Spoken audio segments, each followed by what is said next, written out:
इंसानी हुकूक की पासदारी का दर्स देने वाले इंडियन हिंदू पंडित आज ख़ुद इंसानी हुकूक को पामाल कर रहे हैं। जैसा कि आज की वीडियो में आप देखेंगे, अंदाज़ा नहीं लगाया जा सकता इस बात का कि क्या ये लोग भी ऐसी बातें करते हैं जो इंसानी हुकूक का दर्स देने वाले थे। तो नाजरीन, ये सुने, इसके बाद फिर इस बारे में आप सुनेंगे डॉक्टर जाकिर नाइक साहब से। गुजारिश है वीडियो को आखिर तक लाजमी सुनिएगा और हमारे चैनल को सब्सक्राइब करना बिल्कुल न भूलिएगा।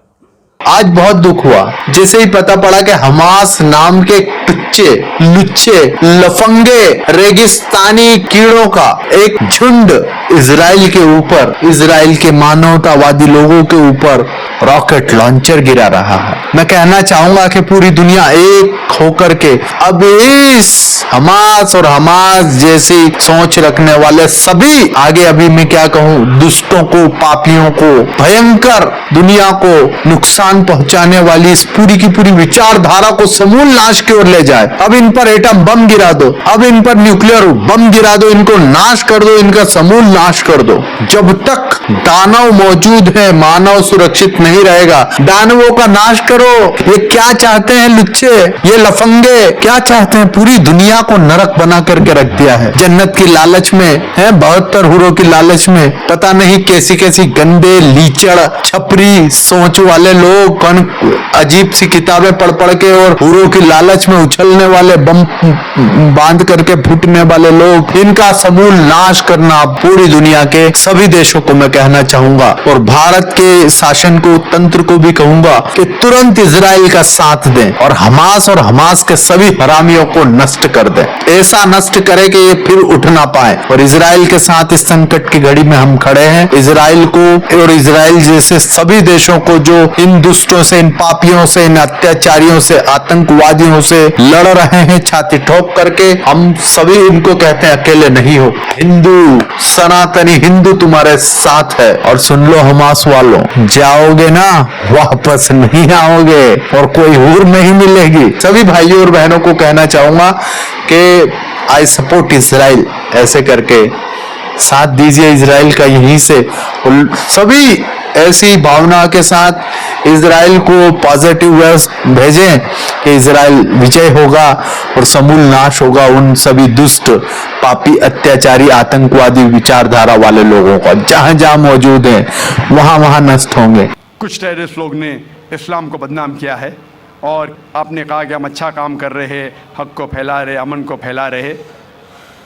आप कहते हैं, कुछ हद तक सही कहते, जैसे मैंने कहा कि जो मीडिया जिसे टेररिस्ट कहती है, वो टेररिस्ट कौन से टेररिस्ट है वो हमें जानना ज़रूरी है। कौन से टाइप के टेररिस्ट है कि वो जो लोग जो गलत काम कर रहे हैं उनके दिल में दहशत पैदा करे तो सही किस्म के टेररिस्ट है। जैसे भगत सिंह टेररिस्ट था लेकिन अच्छा था।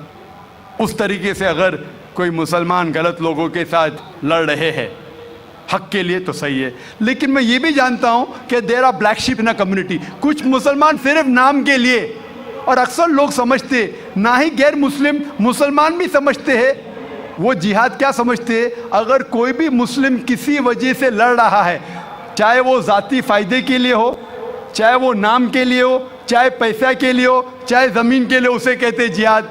ये गलत फहमी है। जिहाद की माने ये नहीं कि कोई भी मुसलमान कोई भी जो जंग करता है, चाहे ज़ाती फ़ायदे के लिए हो, चाहे नाम के लिए हो, पैसे के लिए हो, ज़मीन के लिए हो, उसे जिहाद नहीं कहते। जिहाद आता है लफ्ज़ जहादा से, means to strive, to struggle. जिहाद इस्लामिक टर्मिनोलॉजी में to fight against one's own evil inclination, हमारी खुद की गलत नफ्स से झगड़ना, जिहाद करना, उसे कहते हैं सही जिहाद। माशरे को सुधारना को कहा गया है जिहाद। जंग के मैदान में सेल्फ डिफेंस में लड़ना, उसे कहा गया जिहाद। तो मीडिया इसे गलत फैला रही है। अगर आप जानना चाहते हैं कि सही में टेररिस्ट कौन है जो सही तौर पे मासूम लोग के दिल में दहशत पैदा कर रहा है, नंबर 1 टेररिस्ट आज की तारीख में, पुरानी बात छोड़ दीजिए, आज के तारीख में मासूम लोगों के दिल में दहशत पैदा कर रहा है, मेरे हिसाब से नंबर 1 टेररिस्ट है जॉर्ज बुश। आप जानते हैं कि सबसे ताकतवर मुल्क यूएसए, सबसे कमज़ोर मुल्क अफगानिस्तान पे बम फेंक रहा है। ये क्या मर्दानगी है क्या? इसे मर्दानगी कहते, बम फेंक रहा है ऊपर से, और हम देखते हैं किसके लिए इल्ज़ाम लगाते बिन लादेन पे। मैं बिन लादेन का दोस्त नहीं हूँ, मैं ये नहीं कहता हूँ बिन लादेन अच्छा है क्या बुरा है, ओसामा बिन लादेन को मैं मिला नहीं हूँ, मैं जानता भी नहीं हूँ, तो ये मैं नहीं कहता हूँ कि ओसामा बिन लादेन टेररिस्ट है क्या नहीं। लेकिन अगर मान भी लो, जितने प्रूफ है सब गलत है। अफगानिस्तान बोलती है यूएसए से आप हमको प्रूफ दो, वो प्रूफ देते मुशर्रफ को, टोनी ब्लेयर को। प्रूफ मांग रहे अफगान लोग, दे रहे मुशर्रफ को, टोनी ब्लेयर को। ये किधर का इंसाफ है? क्योंकि उनके पास प्रूफ है ही नहीं। अगर मान भी लो बहस के तौर पे, फॉर सेक ऑफ आर्ग्यूमेंट, अगर एक शख्स ने ऐसा गलत काम किया, आप एक शख्स के लिए क्या सारे देश के ऊपर बम डाल सकते? 1000 लोग का कत्ल कर रहे, क्या हक है उनको? फिर जाते इराक के पास 1000 लोग को मारते। मैं ये नहीं कहता सद्दाम हुसैन अच्छा इंसान है, मैं ये नहीं कहता हूँ, मैं जानता हूँ काफ़ी गलतियाँ की, लेकिन जो इराकी लोग सद्दाम हुसैन के टाइम पे जो उनको तकलीफ हो रही थी, अभी उससे कई ज़्यादा हो रही है, कई ज़्यादा।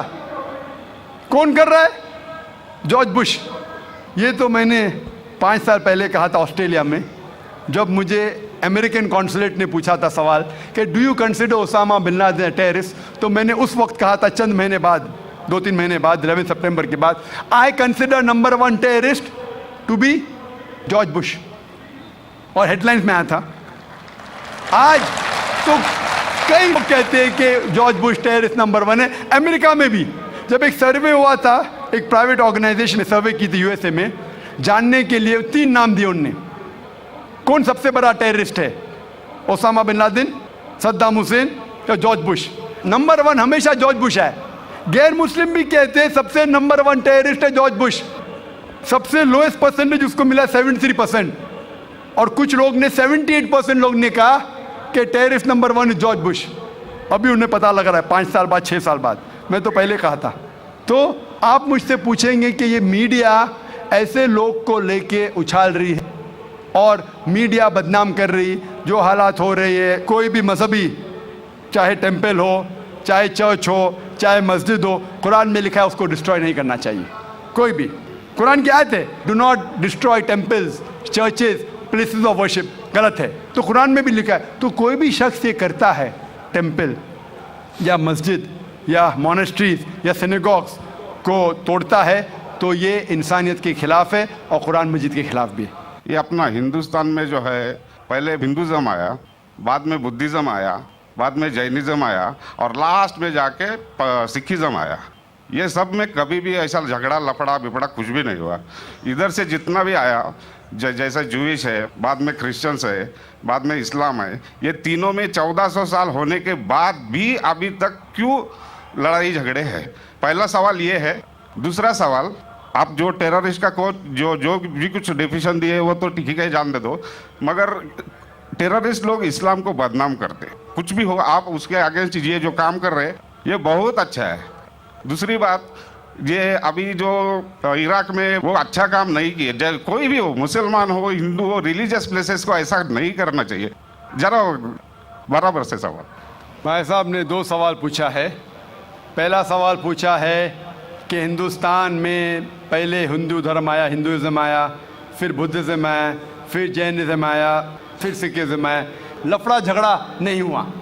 लेकिन ये जुडाइज़म, क्रिश्चियनिटी, इस्लाम में हमेशा झगड़ा है।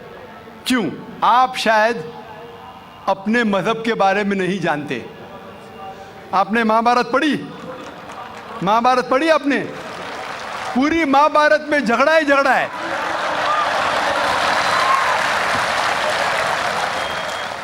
बाकी मज़हब के नहीं, अपने आपस में। अगर आप पढ़ते महाभारत, जो एक स्मृति है जो मैं पढ़ चुका हूँ, उसके अंदर कजिन्स, रिश्तेदारों के बीच, पांडव 5 और कौरव 100 झगड़ा होता है। महाभारत में झगड़े के बारे में जितने वर्सेस है, कुरान मजीद से कई गुना ज़्यादा। अगर गिनेंगे हम, कुरान मजीद गिनेंगे कितने वर्सेस है, महाभारत में कई ज़्यादा है। और जब आप भगवत गीता पढ़ते हैं, भगवत गीता महाभारत का एक हिस्सा है, 18 चैप्टर्स है, भीष्म पर्व के चैप्टर नंबर 25 to 42 को कहते हैं भगवत गीता। और भगवत गीता सबसे ज़्यादा पढ़ी जाने वाली किताब है हिंदू मज़हब में। और यहाँ ये भगवत गीता श्री कृष्ण राय दे रहे, सलाह दे रहे, सजेशन दे रहे, एडवाइस दे रहे अर्जुन को। जब आप पढ़ते हैं Bhagavad Gita chapter number 1 verse number 45-46, Arjun जंग के मैदान में अपने हथियार को ज़मीन पे रखता है और कहता है श्री कृष्ण से, मैं जंग के मैदान में निहत्था मरना पसंद करूंगा बनिस्बत अपने रिश्तेदारों से लड़ूं। ये कहता है, आपने पढ़ी होंगी। उसके फौरन बाद चैप्टर नंबर 2 वर्स नंबर 2 और 3 में श्री कृष्ण कहते हैं अर्जुन से, अर्जुन तुम इतने बुज़दिल कब से बन गए, तुम नपुंसक कब से बन गए? How have these impurities come in your heart, how have you become important? वो कहते हैं कि क्षत्रिय का धर्म है लड़ना। फिर वर्स नंबर 31, 32, 33 में कहते हैं, वो क्षत्रिय खुशनसीब है जिसे लड़ने का मौका मिलता है। अगर आप लड़ेंगे तो आप स्वर्ग में जाएंगे, लड़ेंगे नहीं तो स्वर्ग में नहीं जाएंगे। कौन कहता है? श्री कृष्ण एडवाइस देते हैं अर्जुन को। अगर मैं कहूँगा कि आपके श्री कृष्ण कहते हैं कि रिश्तेदारों का कत्ल करो, ये शैतानी हरकत है। अगर मैं कहूँगा कि आपके हिंदू मज़हब की किताब में सिखाया जाता है कि रिश्तेदारों का कत्ल करो, ये शैतानी हरकत है। वो हिंदू मुझसे कहता है लेकिन ये जंग है हक और बातिल के दरमियान। मैं बोला कुरान मजीद में भी वही लिखा है, हक और बातिल के दरमियान। मैं जानता हूँ हिंदू मज़हब में ये नहीं लिखा है कि रिश्तेदार कत्ल करो, लेकिन हक के लिए लड़ना भी पड़े, नो प्रॉब्लम। चाहे वो आपके रिश्तेदार हो, चाहे वो आपके वालिदैन हो, नो प्रॉब्लम। तो ये श्री कृष्ण कहते अर्जुन से। और जो क्रिटिक्स ऑफ इस्लाम उछालते मोहम्मद सल्लल्लाहु अलैहि वसल्लम की हदीस को, सही बुखारी की जिल्द नंबर 4 हदीस नंबर 46 किताब जिहाद में अल्लाह के रसूल कहते कि जो भी मुजाहिद जिहाद के लिए जाता है, अगर उसका कत्ल होता है तो वो जन्नत पे जाता है, अगर वो जिंदा वापस लौटता है तो उसे इस दुनिया का माल मिलता है। अक्सर क्रिटिक्स इंक्लूडिंग अरुण शूरी इस हदीस को उछालता है, कहते कैसा मजहब है, लड़ने को कहता है, मर जाते लड़ाई में तो जन्नत मिलती है, वरना इस दुनिया की दौलत। अगर आप भगवत गीता पढ़ेंगे चैप्टर नंबर 2 वर्स नंबर 37, उसमें श्री कृष्ण कहते हैं अर्जुन से, अर्जुन उठो और लड़ो। अगर आप मर जाएंगे, कत्ल हो जाएगा, आप जाएंगे स्वर्ग में। अगर जिंदा वापस लौटेंगे तो दुनिया की दौलत मिलेंगी। हू बहू जो सही बुखारी में मोहम्मद सल्लल्लाहु अलैहि वसल्लम ने कहा, वही कहते श्री कृष्ण अर्जुन से। लो जी, ये एक गोली है जो डॉक्टर साहब ने दी है इस हिंदू पंडित के लिए, जो शुरू में ये कह रहा था कि मुसलमानों को ये जो बात बिठाई गई है जहनों के अंदर कि तुम्हें मरने के बाद जन्नत मिलेगी, ये झूठी है नाउज़ुबिल्लाह। उनकी अपनी किताब के अंदर ये लिखा हुआ है। और कौन कह रहा है? जिस श्री कृष्ण को ये लोग अपना भगवान मानते हैं, वो किससे कह रहा है? किसी आदमी से कह रहा है जिस आदमी का नाम अर्जुन है। तो ये एक गोली है। अगर ये आदमी गैरत वाला होगा तो अपनी इस बात से रुजू कर लेगा, अपनी इस बात का जो है वो इस पर माफ़ी मांग लेगा। अगर बेगैरत है, गैरत इसके अंदर से ख़त्म हो चुकी है, बेहया हो चुका है, तो फिर अल्लाह के रसूल सल्लल्लाहु अलैहि वसल्लम का फरमान हम सुना देंगे, इज़ा लम तस्तहजी फस्ना मा शिअता, जब बेहया हो जाओ तो तुम जो चाहे करो। चलिए सुनते हैं आगे डॉक्टर साहब क्या कहते हैं। मुझे लगता है कि अरुण शूरी ने भगवत गीता पढ़ी नहीं। अगर पढ़ी होती तो इस्लाम के खिलाफ नहीं लिखते। यही हाल इन हिंदू पंडितों का है जो अपने आप को पंडित कहते हैं, मजहबी स्कॉलर कहते हैं, लेकिन अपनी किताबें ही नहीं पढ़ी। अगर अपनी किताबें पढ़ी होती तो आज इस्लाम और मुसलमानों के खिलाफ ना बोलते। तो आपको सही जानने के लिए दोनों किताबों का मुताला करना पड़ेगा। आप कह रहे हिंदुइज्म आया, बुद्धिज्म आया, अशोका क्या किया? लाखों लोगों को मारा। आप बोलते कत्ल हुआ ही नहीं। आप शायद भूल गए, आपने हिंदुस्तान की तारीख पढ़ी ही नहीं। तो हिंदुस्तान की तारीख आप पढ़ेंगे, यहाँ भी कई लाखों लोगों का कत्ल हुआ है। ना ही सिर्फ महाभारत के अंदर लिखा है, आप देखेंगे अशोका फिर वो दुनिया को त्याग करता है और फिर वो संत साधु बन जाता है, लेकिन पहले तो कत्ल किया किसने? तो आप देखेंगे हिस्ट्री में यहाँ भी कत्ल हुआ, जुडाइज्म में भी है, क्रिश्चियनिटी में भी है, इस्लाम में भी है। जहाँ भी आप देखते कुछ जगह जो झगड़ा हुआ, लड़ाई हुई, वो हक और बातिल के दरमियान, सही है। और कई जगह आप देखेंगे मासूम लोगों का कत्ल किया गया। आप जानते हैं in the history of the world, in the name of religion, मज़हब के नाम पे जो सबसे ज़्यादा कत्ल किए वो क्रूसेडर्स ने, ईसाईयत के नाम पे लाखों लोगों को कत्ल किया ईसाईयत के नाम पे।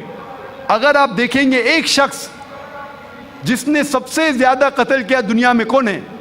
सबसे ज़्यादा कत्ल किसी किया दुनिया में? हिटलर। हिटलर जूस का कत्ल किया, 6 मिलियन, कितने 60 लाख लोगों का कत्ल किया। मैं ये नहीं कह सकता हूँ कि ईसाईयत गलत है। अगर हिटलर ने 60 लाख यहूदी का कत्ल किया, मैं ये नहीं कह सकता हूँ कि ईसाईयत और बाइबल ये सिखलाती है। मैं बाइबल पढ़ा हूँ, क्योंकि हिटलर ने 60 लाख यहूद का कत्ल किया, हम ईसाईयत को दोष नहीं दे सकते। लेकिन मैं जानता हूँ कि ईसाईयत के नाम पे जो होली वॉर कहा जाता है, क्रूसेडर्स ने हज़ारों लोग को अपने सिर्फ मज़हब को कन्वर्ट करने के लिए लाखों लोग का कत्ल किया। तो आप देखेंगे कई तारीख है, हिंदुस्तान में है, हिंदुस्तान के बाहर भी है, हिंदुइज़्म में भी है, बुद्धिज़्म में भी है, आप देखेंगे क्रिश्चियनिटी में भी है, इस्लाम में भी है। लेकिन जब टकराव होता है हक और बातिल का, तो हक के लिए बातिल के खिलाफ हमें लड़ना ज़रूरी है। तो ये आपकी गलतफहमी है। आपका दूसरा सवाल, क्या टेररिस्ट लोग ने